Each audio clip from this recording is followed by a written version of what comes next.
Hey everyone, welcome back. This part of our course, we're actually going to dive a little deeper into prompts and the creation of prompts. One of the things that helped me when I first started in Midjourney is taking a look to see what other people were doing. And I would just actually go over to the Midjourney server and just dive into the classrooms to see what was being created as well as their prompts. So if you have the time, I highly suggest this to just go in, see what's being created. It's my way of being nosy. And let's see, they actually have a daily theme. This is pretty cool. But we're able to see different styles. This AR stands for aspect ratio. Um, SREF. This is a new tool that they had just introduced not too long ago, but it's actually considered the style reference. I will link some links below for you to check that out. S is the style. Right now, our style is at probably 250, but this is the style 750. I believe it goes up to 1,000. So you will see these acronyms a lot. And as you get more familiar with Midjourney and creating these prompts, you'll also utilize them. So this one, aspect ratio. This one, stylized 1,000. Chaos is another parameter that you can use. And I'm actually going to take a look at this. So the stylized 1,000 creates high definition. It could be a little funky sometimes, but as you can see, especially in this image, it just feels a little lifelike. I would say crazy image. Not sure what's going on here, but just keep that in mind. Like I said, I will give you some PDFs and links.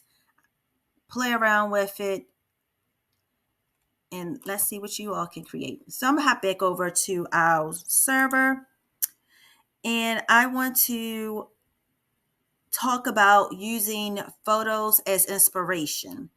Um, Midjourney is able to create prompts for you so that you do not have to think about it. Um, Best way of describing it is using the describe tool. So we do / describe. I started here. And you're able to either use a link for your image, a URL, or if you have the image downloaded to your computer, you can drop it in here. And I have an image I created in Midjourney, which was this young model. And I'm going to give Midjourney the job of giving me prompts.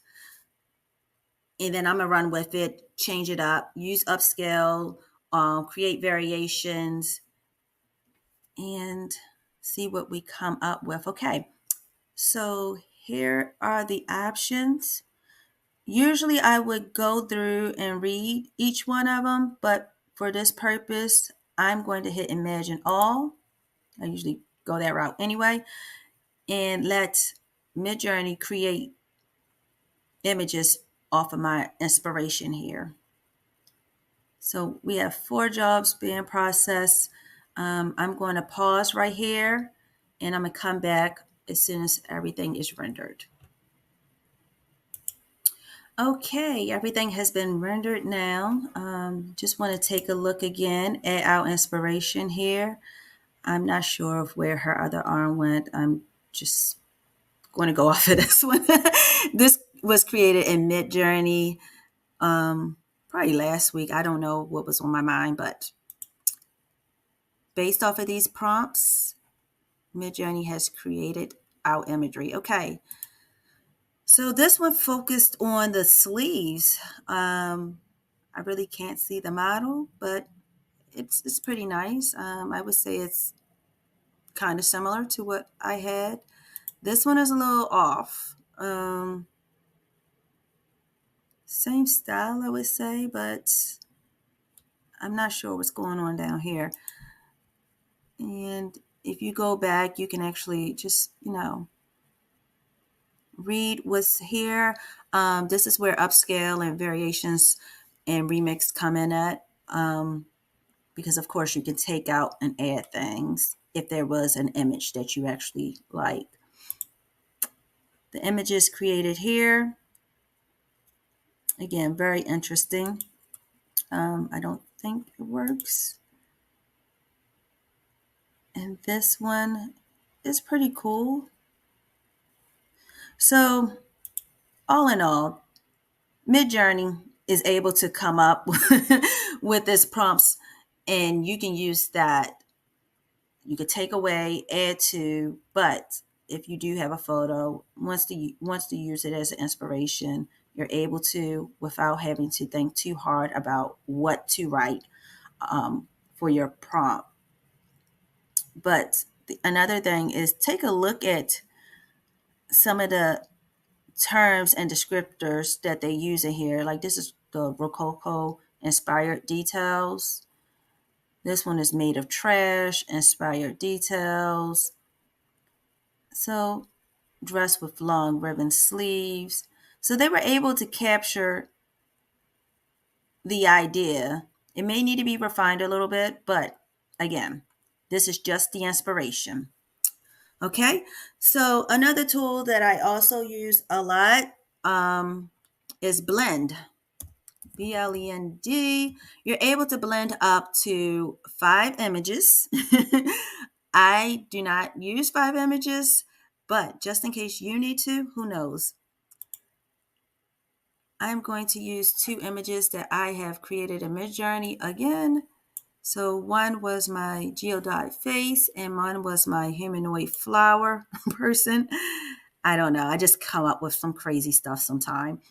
And I want to blend this together, and Midjourney will create an image. So this is very useful. I know sometimes I have done maybe some nail salon imagery where I would probably take a photo of someone's nails and then create it to maybe show different options, but the same colors or different styles, whatever. I'm blending it together, and Midjourney does a really good job of capturing that. So as this is being rendered, I am going to pause. Oh, it's actually coming up. It's moving a little fast today. So, okay. So between the 2 photos that I use, I think this is a great blend. I had my humanoid, which just was made of flowers, and my geodyed person, which actually had these colors. So I think this is a really good blend. Midjourney did a really good job. I actually like this. I'm in love with number 2 though. And let's see, the last little item I want to show you is shorten. So this analyzes and shortens a prompt. I don't use this often, but if I need something specific, I really don't use this, but I'm going to show this for the class just in case you may need to use this in the future. You know how it works. I want to actually take a look over in Midjourney, and I'm going to find someone who created a long prompt and we're going to test this out to see whether Midjourney captures what it is that needs to be captured when they shorten our prompts. So give me one moment and I'll be right back. Okay, I started searching within the rooms and I was able to find this prompt right here. It looks like this creator is making a logo. And what we can actually do is we're just going to copy this and see what we can create. This is one that they upscaled, so maybe they did like this one, but I want to see what Midjourney spits out. Okay, so we're just going to go back just in case no one record that. We're just /, of course, to start every command. We're going to type in shorten, and I'm going to Control V to type in what was there. And let's hit enter. Okay. So what happens here is they started crossing out some of the words, I guess, that they're not going to use in the prompt. And I don't know about that because this seems to be very detailed. But let's just see what Midjourney comes up with. So I'm going to create all of these images. And then we're going to go back and look at the original and see how it compare.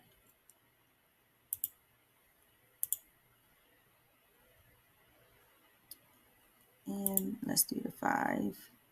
Okay. So some of my jobs are in queue because I'm only able to create 3 at a time. So once they're all rendered, I will be back and we will take a look.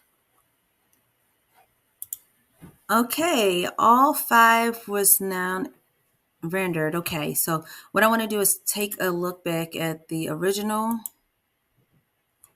logo. Did I go past it? Okay, here it is. And as I was paused while the images were being rendered, I took a look at the prompt and I noticed some of the key things. The curves will be stylized to form a D, integrating the initial letters of DASS acronym.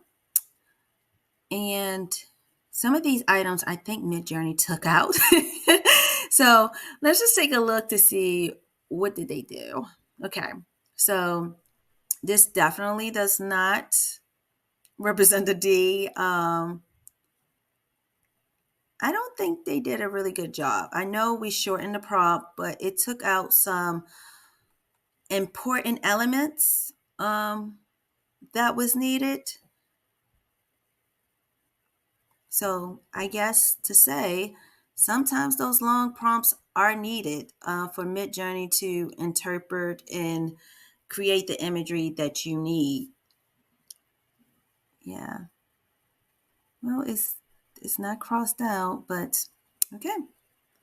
So in this video, we have learned describe, blend, and shorten, as well as how to take a look and peek into other rooms to learn how to create prompts. In our next couple of videos, we're actually going to take a look at keywords to use and creating seamless tiles will probably be a part of this as well. So stay tuned